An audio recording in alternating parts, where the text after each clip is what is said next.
La commission de la recherche, de la science, de la technologie et de l'environnement a reçu le lundi à Yamoussoukro Laurent Tchagba, ministre des Eaux et Forêts, pour l'examen du projet de loi portant code de l'eau.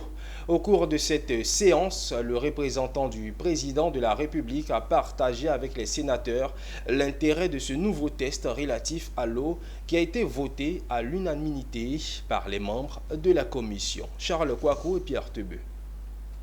Face aux nouveaux défis liés à la gestion de l'eau, surtout dans un contexte de changement climatique et de pression anthropique, le gouvernement a initié un nouveau code de l'eau pour garantir une meilleure gestion de cette ressource indispensable.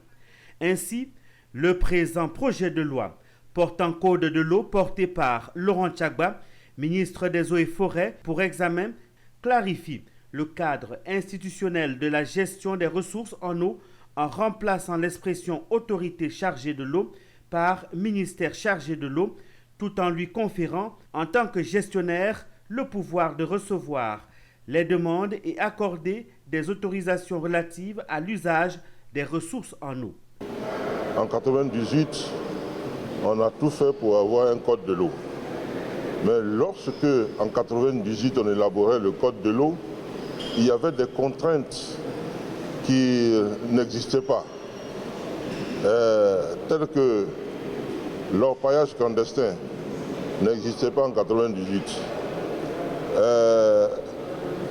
Disons, la crise climatique n'était pas à l'ordre du jour en 1998. La pollution de nos eaux, tout cela n'était pas d'acuité. Bon, aujourd'hui, on est en plein dans l'orpaillage clandestin. On a la pollution qui gangrène l'eau de surface. Or, c'est cette eau-là que nous prenons, que nous traitons, que nous mettons à la disposition des populations. Mais lorsque nous ne prenons pas de dispositions adéquates, nous allons à la catastrophe. Donc, on a préféré anticiper pour se doter des règlements adaptés.